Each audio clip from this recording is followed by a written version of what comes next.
Patricia Joberti, je suis originaire de Dordogne et puis la vie, les études m'ont amenée sur la Haute-Vienne et rapidement une installation dans le pays arédien depuis 2000. Mes passions, la cuisine. J'ai été pompier volontaire pendant 13 ans, humanitaire également pendant 8 ans. Voilà, une grande passion qui a pris beaucoup de temps, mais c'est une belle aventure. Et puis les amis, la vie quoi, le jardin, la nature, voilà. Alors, comment j'en suis arrivée à Madipat? Tout simplement, un pari avec une amie qui est restauratrice à Saint-Thierry. En cuisinant pas mal, on faisait pas mal de bricoles et puis j'ai fini par investir dans un petit four électrique et puis je me suis dit, bon un jour, il faut quand même que tu l'essayes. Et puis j'ouvre mes moules et puis il y avait des empreintes de madeleine qui étaient stockées là. Et elle me dit, pourquoi tu les salerais pas? Alors la première, ça a été le boudin. Saint-Thierry, pays du boudin, pays de la madeleine. Et je les ai fait se rencontrer. Bon, le mariage a bien marché puisqu'il continue encore. Ou à la châtaigne ou à la moutarde, fonction de ce que j'ai en stock. Et voilà, l'idée est partie de là. Et puis en faisant quelques-unes pour des amis, pour moi ou autres, on en est venu à me demander sur un petit marché. J'ai dit non mais attendez, là je peux pas me lancer comme ça. C'est un métier quand même, il faut réglementer tout ça. Et me voilà débarqué à la Chambre des métiers. Et c'est comme ça que j'ai créé Madipat en double activité du coup, puisque j'ai quand même gardé mon métier. Et l'aventure de fil en aiguille augmente. Et puis j'arrive à tout juste 3 ans d'activité. Madipat, c'est essentiellement des madeleines donc salées, qui est devenue du coup une marque déposée avec des recettes protégées. Au départ, je faisais la petite madeleine classique qu'on connaît, sauf que pour l'apéritif,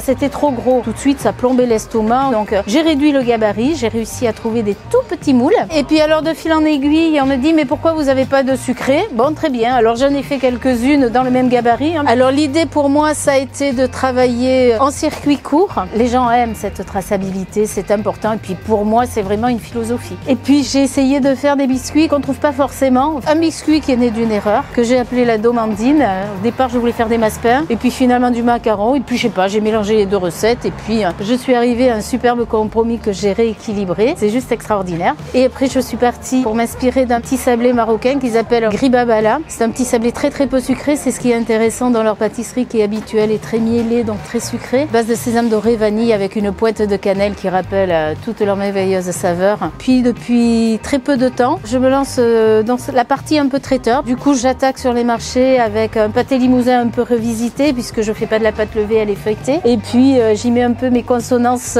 familiales puisque je cuis mes pommes de terre dans la graisse de canard. Et franchement, ça fait pas mal mon petit pâté.